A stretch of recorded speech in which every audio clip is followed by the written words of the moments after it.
Hey everyone, and welcome to Rambling Reviews, where we analyze different types of media and or their cultural relevance. My name's Christian, and this is Modern Family Season 1, Episode 1, Pilot. Now, at the time of recording, I haven't finished the entire series, but I have watched entirely through Season 1, and I'll be watching the rest of the seasons later as we go on here, but I have pretty much fallen in love with this show. This show it has so much heart. It's an incredibly good sitcom. It's funny. It's way ahead of its time, as we're going to get into more and more later here. But the first thing that I want to touch on about this show is, of course, who actually made it, who gave us this incredible, piece of work and everything. And what we have here is the show was written by a Stephen, forgive my pronunciation here, Levitan and Christopher Lloyd. And it was directed by Jason Weiner, I believe it's pronounced. Now, Stephen Levitan, basically, I'm not really too familiar with his work, but he did write a lot of episodes, maybe even entirely, for the show Frasier.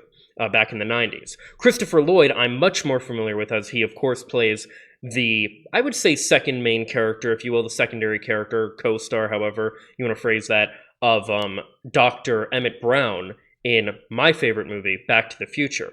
Now, with that in mind, Christopher Lloyd, of course, also has incredible writing credits in that he wrote a majority of the early episodes of The Golden Girls, and just like I knew the guy could act, but like Christopher Lloyd is just incredibly funny. I've seen a little bit of Frasier. I'm not super familiar with that, but what I do know is that these writers in general, from what I have seen of their work, are incredible at putting both heart and comedy into their work, and that really shows, especially with Modern Family, as we'll get into here. Now, this show is very much an ensemble cast, so there's a lot of actors to get through here that are the stars of the show, if you will, and we're not really going to break down their characters or anything right now. We're going to kind of just more or less talk about them as they come up and things of that nature, otherwise we'd be here all day. So we have Ed O'Neill playing Jay Pritchett, who actually played Al Bundy in the what was it called? Married with Children show. And from what I remember about that show, it was kind of, a little mean-spirited for my liking, at least what I remember watching when I was a kid. I might go back and watch the show, and it might even get a Rambling Review series, we'll see. But either way, he does an incredible job playing Jay, as we'll find out in this show. We have Sofia Vergara as Gloria Pritchett.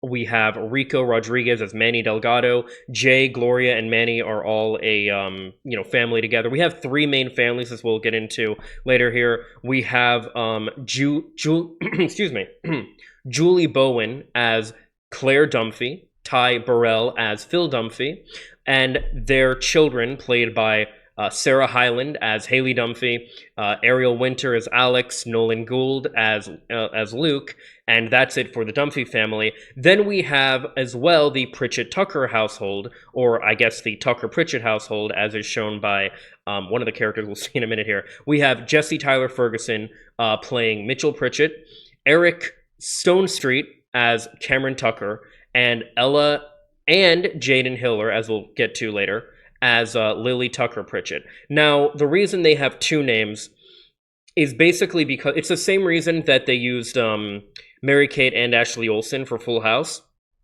because infants can only be filmed for so long, and that'll make more sense as we get into it later. It's a baby character, but infants can only be filmed for so long, so if you have two characters playing the same character, that's just kind of, it works better that way for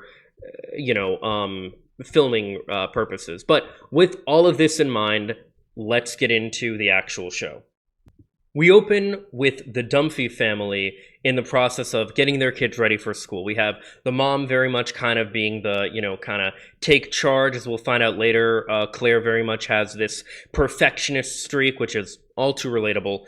And as everybody's getting in charge, this is a great way. This entire episode, really, and the scenes we're about to see moving forward here, is just kind of a masterclass, in my opinion, a great example of how to introduce characters succinctly and kind of show what they're about, and move the plot along, and things of that nature, because we see already that Claire is kind of getting everything together, kind of in control of everything. Their older daughter Haley walks out in what the mom deems as too short of a skirt, and when she and she asks Phil, who's kind of on his phone, kind of absorbed in technology, because that's kind of part of his character.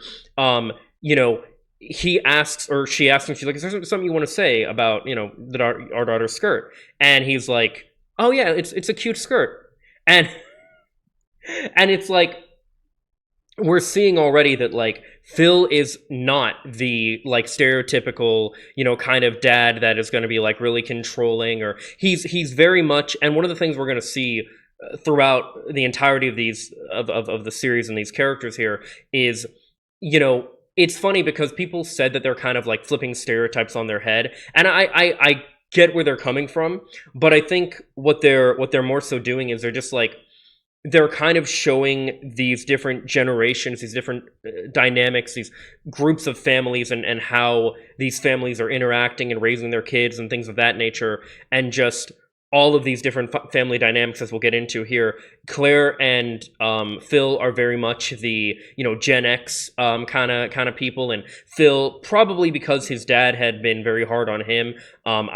I haven't gotten that far yet. I don't know if that does happen, but it happens in real life. He probably wants to be a little bit kind of softer on his kids, whereas Claire, and it'll kind of come up way more as we actually go through the series later, there are kind of these hints at where Claire very much was a kind of wild child, maybe promiscuous person herself in like high school and college, and doesn't want Haley to make the same mistakes as they did. And I do think that these parents do a very good job of not being too protective and letting their kids be like who they are, but also still being protective enough and being there for them and still being their parents. I think, and I say this as somebody who has no interest in being a parent myself, but I think that a lot of people who are parents these days should not be parents, because one of the things is they want their kid to be their friend more than they want to be their kid's friend rather than their actual parent. And it's like, look,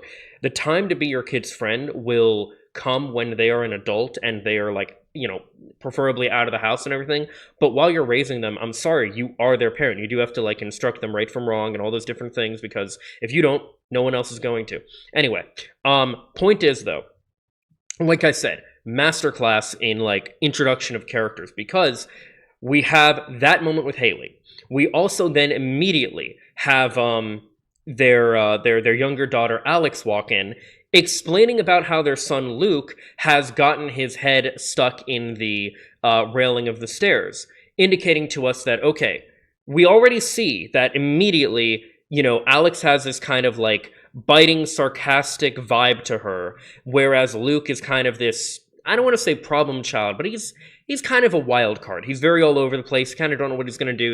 He's kind of, he's a kid. He's a kid who later in the series we'll find out he might have ADHD, which I think the show did an okay job at handling. But either way, we'll get to that when we get to that. Right now, of course, we're focusing on this, but I just want to point out that again, incredibly well done as far as like introducing these characters and showing how everything plays out here.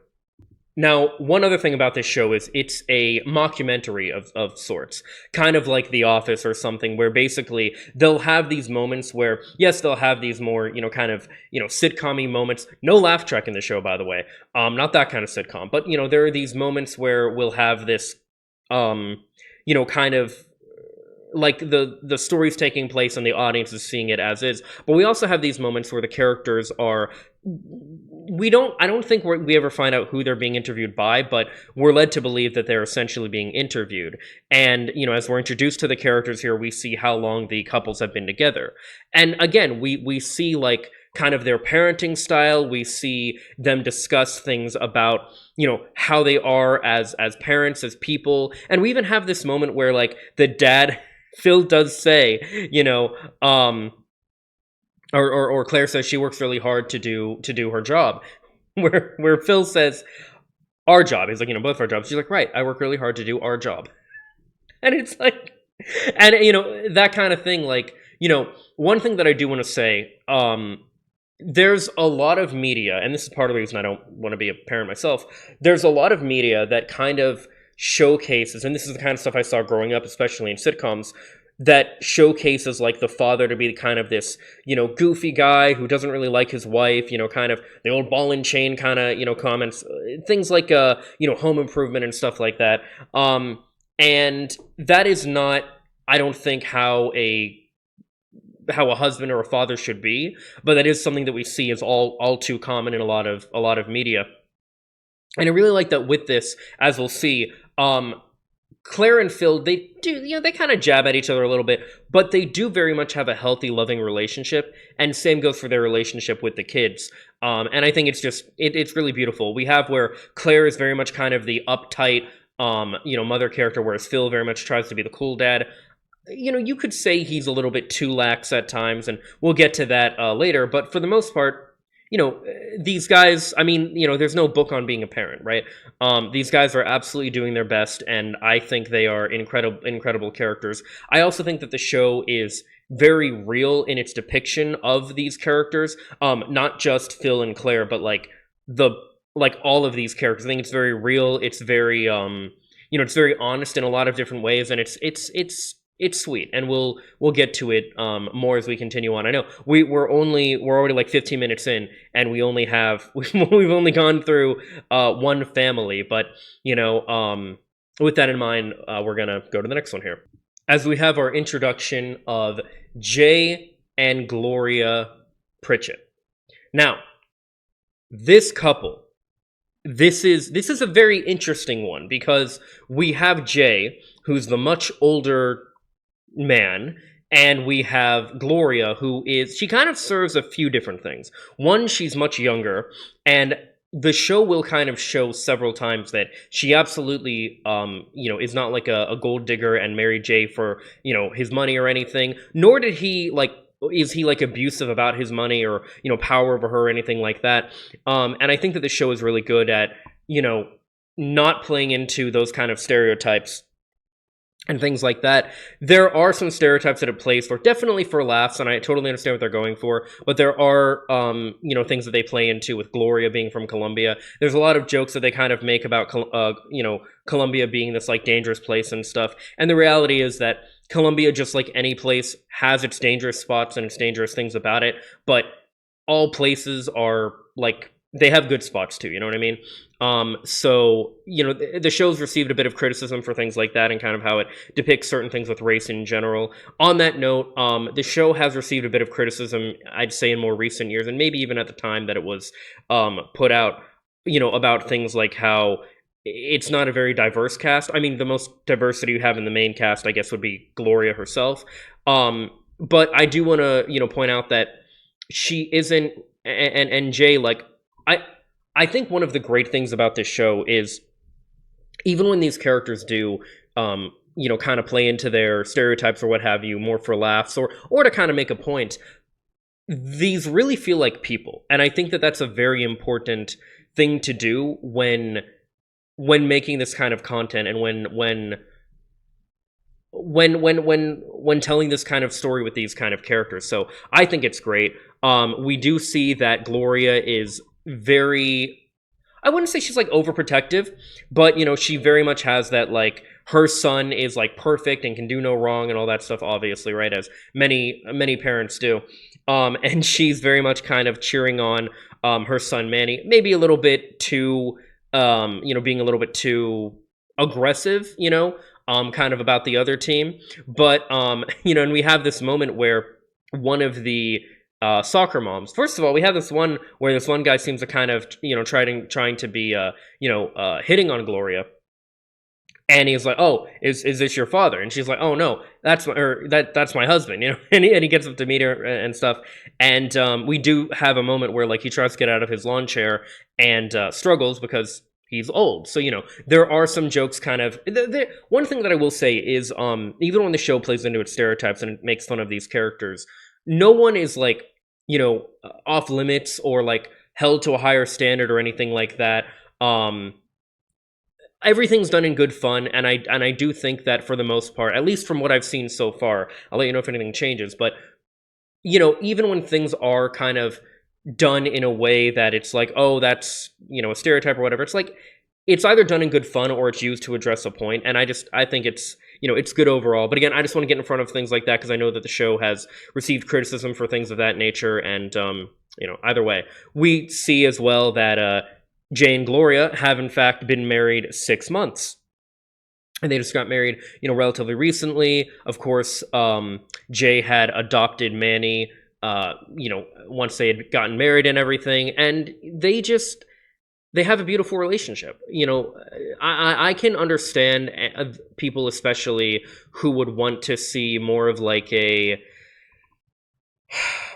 a kind of, I guess, commentary on the fact that Jay is much older, and oftentimes these kind of relationships can be rife with abuse and things of that nature. One thing that I do want to say just real quick though about power dynamics in general is that, first of all, yes, there's a power dynamic, and this does, I believe, come up in the show in general, between Jay and Gloria. There's a power dynamic where, of course, yes, Jay has a ton of money, but also Gloria is a fucking gorgeous woman. She's also very intelligent and capable, so she knows that she could easily find someone else. And I think that that's something a lot of people don't normally discuss or acknowledge when they talk about power dynamics, especially about older rich men and younger younger women that are with them for their money, which again Gloria is not. But I just want to point out that there's a power dynamic in regards to the fact that the person who has more opportunity, is more conventionally attractive, hotter, is going to have the ability to leave and find someone else more so than the person who has more money or whatever power they have over the other person. So either way, I just wanted to kind of point that out and get in front of that, if you will. But next we're introduced to Mitchell and Cameron. Now, they are not currently married. This show was in 2009. Gay marriage had not yet been legalized, and unfortunately there's a chance it becomes unlegalized again in the next several years with this upcoming administration. But hey, happy stuff. So Mitchell and Cameron, they've been together for 5 years. They are, definitely a gay couple. Interestingly, the guy that played Cameron, being that of Eric Stonestreet, was not actually gay. Jesse Tyler Ferguson, however, who of course played Mitchell, is actually a gay man. And one of the reasons I bring that up is because, again, we are discussing not just the show itself, but kind of how it was received and is received and things of that nature. People have kind of clapped back a bit to the portrayal of Mitchell and Cameron in that they are kind of stereotypically gay and things of that nature. And there are a few things. One thing that Jesse had said that I think is really, important to understand is that, for one, he's not trying to be a stereotype. He's playing himself more than anything he says. As well, obviously, he's not going to represent every type of gay couple because they're not going to represent every type of gay couple because there are so many different types of gay couples and such that exist. So, you can't really put that pressure for, yes, representation is important, and the show does do a good job, especially, I think, at representing gay people and really just normalizing them, because, one of the good things about this is, this is a great example of how you do representation, too, because you have this couple here where, yes, they're gay, but that's it. Other than the fact that they're gay, their relationship is no different than anybody else's. The show has come under criticism as well, which I didn't notice at the time of watching this originally, but as I watch it back more, I might kind of pick up on the fact that apparently there's very few actual on-screen kisses. However, understanding that Eric, who played Cameron, is not actually gay, that does kind of make it seem more okay, I can understand why they didn't kiss much. If he's not actually into dudes and wasn't comfortable with it. Now, obviously, there can be discussion on things like, well, they shouldn't have, made the one of the guys gay, and they shouldn't have done this, and they shouldn't have, and he shouldn't, and I would say he kind of plays more of the stereotype rather than Mitchell does. But one thing again is that even when these characters do, you know, embody a stereotype in any capacity, they are still very much people first and foremost. And I think that is, I think the show does a really good job at doing that. One of the moments we have here is that they are on a plane and they have their daughter with them, who they just adopted from Vietnam. Her name is Lily, and what's really interesting about this, really, and again, the whole this is an example of the stereotype kind of being played for laughs, where Mitchell is very much he's clearly dealt with a lot of homophobia throughout his life, and he's very on edge and worried about people making remarks to him, to at the point where and Cameron's kind of like, hey, no worries, we're fine, everyone's like being chill and respectful. But this one couple comes past and they say, oh, look at that baby with those cream puffs. And this sets him off. He gives this big speech about how basically all these guys are bigoted and small-minded and all this stuff. And then we have the moment where Cameron points out, he's like, Mitchell, she's got cream puffs. Like she's eating cream puffs. And you have this bit where Mitchell is very much this uptight character. One thing I want to point out, and this is of course true for many sitcoms and things of that nature, these characters all absolutely have a lot of money. This is absolutely not the average American household or the average modern family or something. They all definitely come from money. But I think that in general, they all again, I think that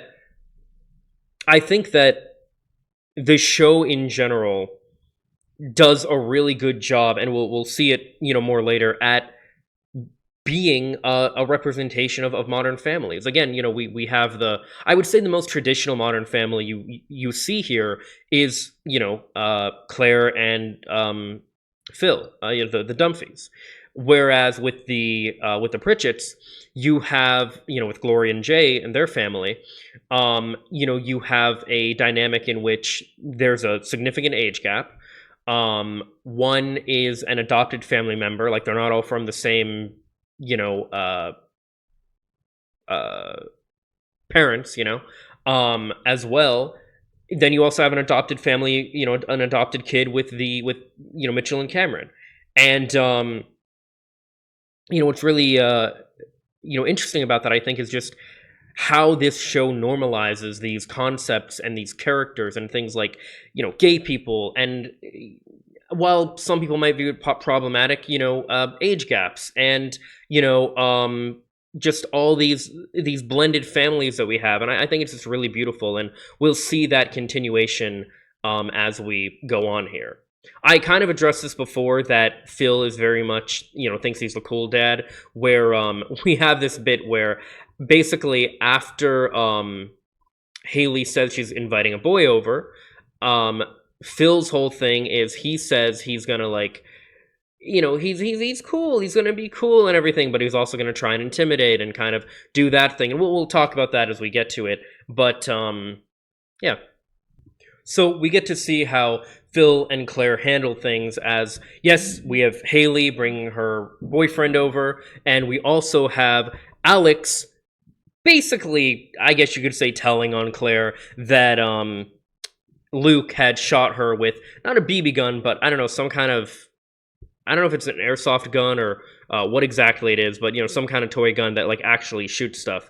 And Phil's whole thing is basically like, all right, the only way he's going to learn is for us to show him what it actually feels like to do this. And that's essentially his method.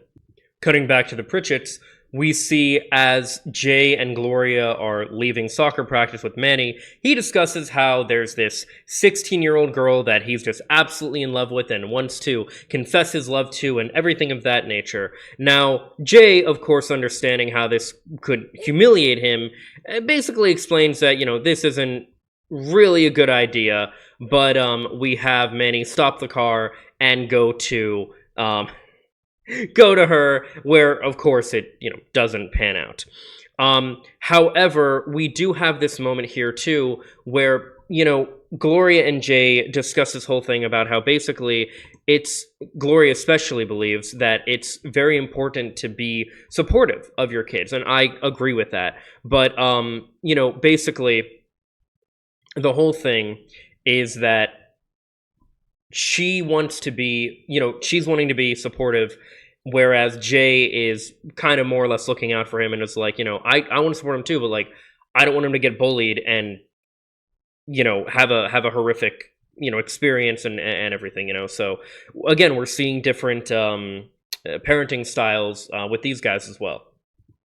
Meanwhile, Mitchell and Cameron are bringing Lily home, and as they bring her to the nursery, who they had it painted by one of their friends, Mitchell is very upset that it is one of Mitchell's important character bits here is that he very much does not want to be the stereotypical gay person. So when he sees things like the nursery having this vibe to it, he basically says it's too, it's too gay. It's too, they are fitting the stereotype, which is what he doesn't want to happen here. And, we have this whole bit where, there's this discussion about how, basically Mitchell is very worried about introducing his and Cameron's baby to their parents, or to his dad especially, because he kind of mentions his dad is more old-fashioned, and he didn't take it the best when he came out to him and things of that nature. No, he has grown and changed as a person since then, and we are going to see a lot of that dynamic with Jay as we move on here. But we have this kind of funny bit too where Mitchell he just kind of points out how their friends' names even sound super gay. They're like, can you call Andre and just have him, paint something a little less gay? And then, they mention another friend named Longelus or something like that. I'm not entirely sure how it's pronounced. And, we have this bit where Mitchell's even like, okay, are you not hearing these names? Like, again, like they are very much at this point kind of fitting the stereotype. As we have Haley's boyfriend come over, we have this bit where, again, the whole kind of like, interview vibe kind of thing where,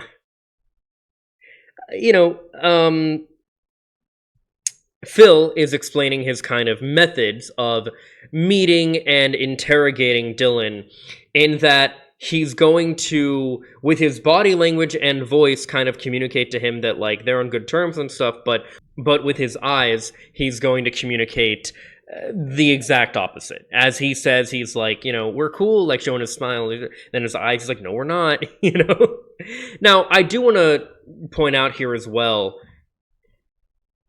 again, this kind of goes back to the whole, like, you want to be good and like protective of your, and again, I say if someone who doesn't want to be a parent, a father, right? But, I do think that the trope of fathers intimidating like their girlfriend's date or boyfriend or whatever is just absolutely unnecessary. Like, completely, I wouldn't say it's like, I don't know,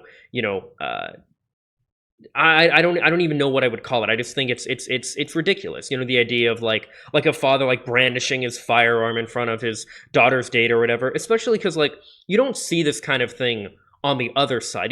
The mentality with this, right, is that these guys, we got to protect our daughters from these guys because these guys are like us, meaning they're pigs. And it's like, okay, So doesn't that say something about you and how like men in general are raised? The whole thing is like when it comes to and even with like Haley's skirt earlier and stuff, right?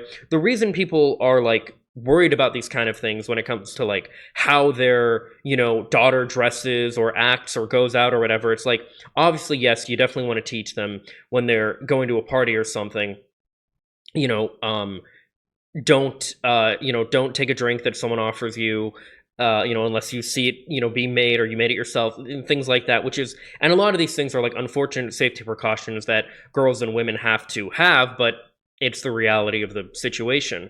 However, I think it does go a bit.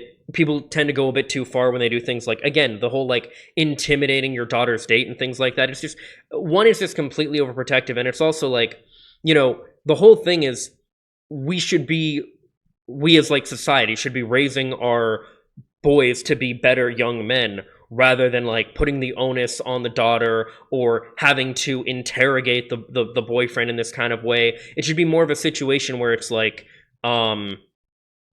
you're like, it should be the default that a young man is going to be respectful of a woman's or young woman, whatever it is, boundaries and things of that nature.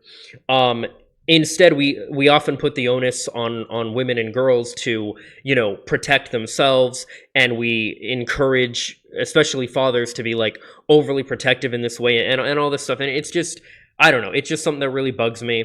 And I think the way that this show handles it is pretty good, especially because in the case of this show, while Phil is, meeting, and the way that he does talk to Dylan, he really is just sounding like he's good, the whole, it's the eyes thing, as he said, right? But they have this like broken step that'll become a running theme throughout the show, and he like steps on it and ends up kind of, breaking his leg or something. Well, not breaking his leg, but, he hurts himself pretty bad and can't walk, where then Dylan actually carries him to the couch. And I think this is kind of a moment where they actually see that, okay, yeah, Dylan actually seems like a pretty good dude. So, it's, I don't know, it's nice. You have this moment where, of course, Haley being completely embarrassed and everything, just immediately wants to take, Dylan upstairs. And one thing that I will say with that, and we'll touch on that more later, actually. So now we have this bit where Manny is going to profess his love to the girl through a poem that he wrote, giving her flowers and wearing this frilly white thing. I don't know, froofy. I'm not quite sure how to call it. It's like, it's poofy and it's got these frills and stuff. It kind of looks like a pirate, suit, if you will. Obviously, I'm not going to show too much of this kind of stuff because like I don't want to show too much and run into copyright issues or anything like that. But I'll show clips and stuff like I can, just like I do anything else when I do these rambling reviews. We also have this bit where the mall security thinks that Jay is one of the mall walkers, and that because of how he's dressed and his age, and this is kind of one of the moments where we are seeing kind of his age and kind of, I don't know if I'd say out of touchness, but maybe like lack of self-awareness, kind of used as as a joke, as it were, right?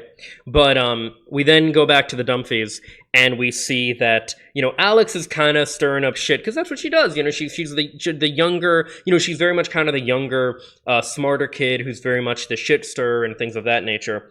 And she mentions to her mom, she's like, oh, Haley and Dylan seem to be real quiet up there, which I just want to say, by the way, real quick, like, I know what Claire's afraid of and what everyone's afraid of. What I don't understand with this, in all honesty, is why people think that, like, at least I see it as a trope in sitcoms, where parents or some other characters tend to think that another couple, like, being quiet is like a prelude to sex, which is obviously what Alex is hinting at, and Claire is going to be paranoid about.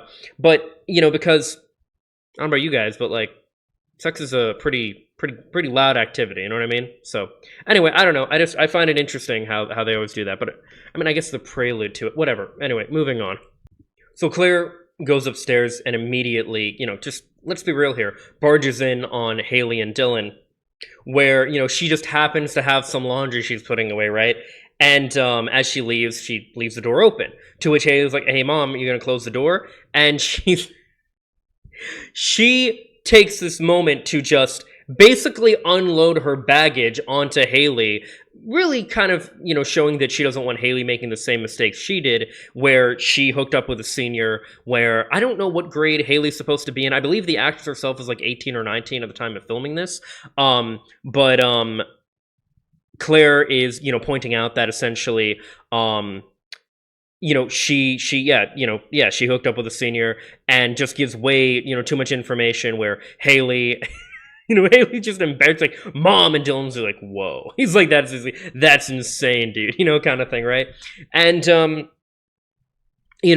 one thing that I do want to point out here is, I mentioned about, like, overprotectiveness and stuff. I will say that I don't think that kids in high school should be, like, in their room, when they're dating or whatever, should be, like, in their room with the door closed like that.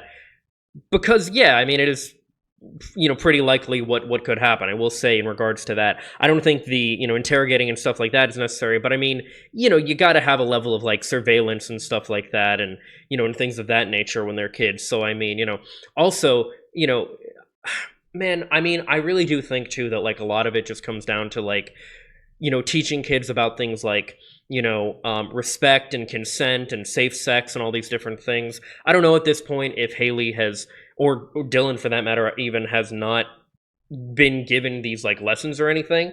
But either way, moving on. Outside, we see Phil getting ready to teach Luke a lesson about how this BB gun seems to hurt people. Whereas we have this moment where Phil is getting ready and he's trying, and we have Luke bracing for impact, and yet he can't do it. It's not until he, kind of by accident, Phil's like, "Oh, I can't do this, but look, you're scared, and I think you've learned your lesson. That's what matters here." And then he accidentally shoots Luke, and we have this whole bit. So again, we're also seeing, like, yes, Phil is the goofy father, but he's not. It's not like he's not. He's. It's just better. It kind of it work. It subverts the trope better than, like, a lot of, goofy fathers. I would say he does still, play into that, to an extent, but it's not as, I don't know. It doesn't seem as, like, offensive. I don't know. It's I don't know. There's a lot of, again, like, I use, like, Home Improvement as an example, but, like, the goofy, father that, like, all that stuff. It's Phil isn't as bad. He is kind of, I don't know. He just seems like a better dad, a better person. I don't really know what it is. But as Haley is running out, basically trying to, complain to Phil that, Claire's embarrassing her and everything, Dylan comes out with her, and he accidentally shoots Dylan in the eye as well. Not the eye, but, well, yeah, basically the eye, with the BB gun as well. And again, we're seeing the kind of goofiness, and again, like I said, these stereotypes, when they're happening, they're very much played up for laughs or to kind of make a point. And by the way, I know a lot of this is kind of, like, overly explaining, attributes of the character and things like that. That's because this is the first episode and the first part of this, so we'll be doing more kind of, concise, just episode breakdowns as we move on from here. But, this is the first episode. There's a lot to properly analyze here. And with that, we cut to Cameron and Mitchell one last time as they're getting ready and preparing for the arrival of their family. And here we see everything come together as we first have Jay and Gloria's family come in, where and there's a bit of a old school homophobic kind of moment where Mitchell had mentioned that their dad has never, or his dad had never seen him and Jay kiss. He doesn't really get the vibe that Jay is extremely supportive of everything. He's very stuck in his old ways. Like I said, he's that character, and he's that kind of archetype, and kind of I heard someone else explain it as a gateway character, and I think that's a really good way to explain it, where like older people who have his mentalities and stuff can kind of see that they can have these old views and stuff, and it doesn't necessarily make them a bad person because they can grow and change from them. And be more like open-minded and stuff, and that's a really good message, I think, and we'll see the kind of see that continue on in a moment here. But we see them come in, we see the Dumfies come in, we see everybody, and we have this moment where Mitchell is, kind of explaining about how him and Cameron were, thinking about getting a baby, right?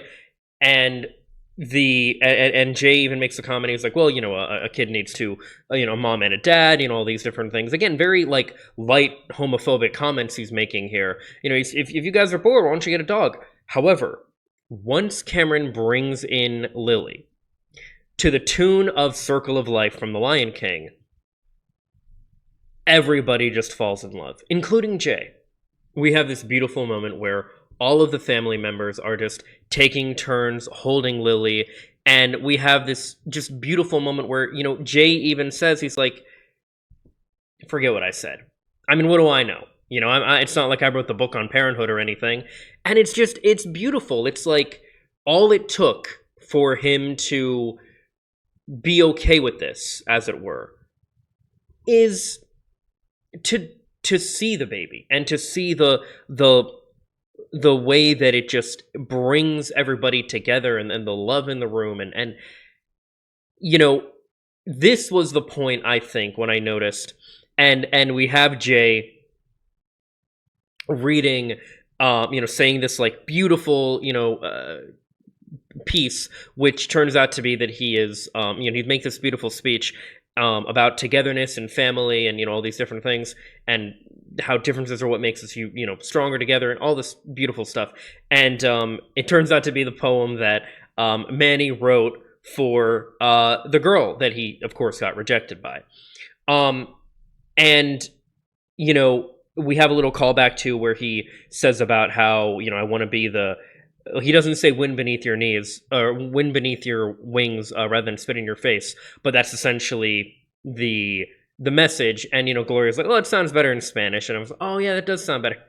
So again, you have the comedy and the levity, and you have the heart, and you have the kind of feel good message and things like that, and all of it just wraps up to be an incredibly good show with an incredibly good message, one that I think many people today could 100% learn from and appreciate, in general. And it's incredible. And what's funny too is even after the sweetness and everything is wrapped up here, we have this moment where, we see that Phil and Luke are playing basketball together on the trampoline, and how Phil is just creaming him because he's so much taller and older than Luke. Of course he's going to, but, and he's like, oh, I'm still the champion. It's like, well, yeah, dude, you're playing against a kid. But again, it's played for laughs, and it's fun. And, if there's anything to take away from Modern Family in general here, at least the first episode as we move along here, is I think this show really does just strike an incredible balance of humor and heart. Like, at the end of the day, that's what it is. Yes, it's very funny. And I mean, given the people that are behind it, I mean, it makes total sense. But it's incredibly funny.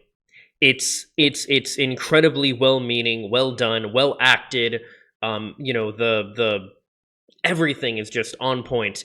And then you have like this beautiful message and this representation of people from different walks of life and different mentalities and viewpoints and ways of living and being and all this stuff. And you get to see that, like, hey, at the end of the day, we're all family. We all love each other. That's what matters. And I think it's beautiful. I think it's absolutely incredible. And again, it's something where this kind of message, I think, is very important. Again, especially nowadays, when we're in a point where we are all so divided on so many different things, especially on social and political issues, I think this is the way that this is a great example of how you can, tackle these issues and not force it down people's throat, but just make them aspects of these characters that are their characters. You know, they're characters, and in this case, I mean, what ultimately, like, what's the message here? Love, acceptance, togetherness. It's beautiful. I mean, it really is beautiful.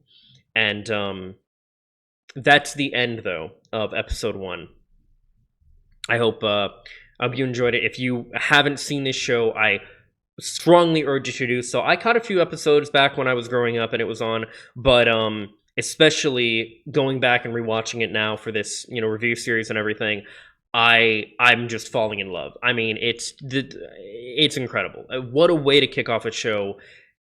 What a strong, beautiful message about just love and acceptance, togetherness, family. So many beautiful things that I feel people have so lost today that we could really learn from and appreciate today. But anyway, we're my plan is to go through the entire series episode by episode like this. Like I said, we're not going to be delving too much into like each individual character because we're not really going to need to that much like we did here with the introduction of the characters and explaining different things and stuff like that. But you know, should be a good time. I hope you enjoy the analysis of each episode as we move on here. So, as always, these are my thoughts. Let me know what yours are in the comments down below. Follow me on social media for more. Subscribe and ring the bell to stay up to date. Leave a like if you like. And if not, I hope you find something to do like. Later, guys. Peace and love.